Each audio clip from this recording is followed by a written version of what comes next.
ମୁଁ ଆଷ୍ଟ୍ରୋଲୋଜର ବାସ୍ତବିକ ଡକ୍ଟର ମହେଶ୍ୱର ଦ୍ୱିବେଦୀ। ଆଜି ଆମେ ଜାଣିବା କେଉଁ ଦେବତାଙ୍କୁ ପୂଜା କଲେ, କେଉଁ ଦେବୀଙ୍କୁ ପୂଜା କଲେ କି ଫଳ ମିଳେ।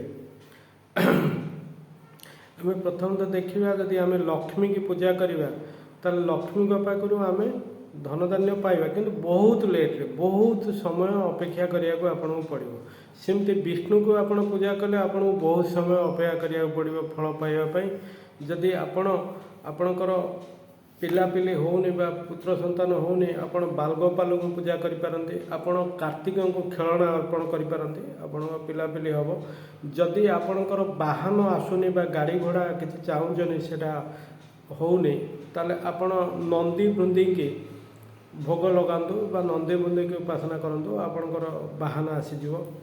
ଯଦି ଆପଣଙ୍କର କୌଣସି ଶକ୍ତି ବା ଯେକୌଣସି ଜିନିଷ ସାଧନା ବା ଯେକୌଣସି ତୁରନ୍ତ ଫଳ ପାଇବା ପାଇଁ କିଛି ଚାହୁଁଛନ୍ତି, ତାହେଲେ ଆପଣ ଶିବଙ୍କୁ ପୂଜା କରନ୍ତୁ। ଶିବଙ୍କୁ ପୂଜା କଲେ, ମହାଦେବଙ୍କୁ ପୂଜା କଲେ ଆପଣଙ୍କର ବହୁତ ମନସ୍କାମନା ସେ ପୂର୍ଣ୍ଣ କରିବ। ଯଦି ଆପଣ ରିଷ୍ଟ ଖଣ୍ଡନ କରିବା ପାଇଁ ଚାହୁଁଛନ୍ତି ବା ରିଷ୍ଟ କିଛି ରହୁଛି ଆପଣଙ୍କ ଖଣ୍ଡନ ହେଉନି, ତାକୁ ଯଦି ଚାହୁଁଛନ୍ତି କରିବା ପାଇଁ, ତାହେଲେ ଆପଣ ହନୁମାନଙ୍କୁ ପୂଜା କରନ୍ତୁ, ରିଷ୍ଟ ଆପଣଙ୍କର ଖଣ୍ଡନ ହେବ।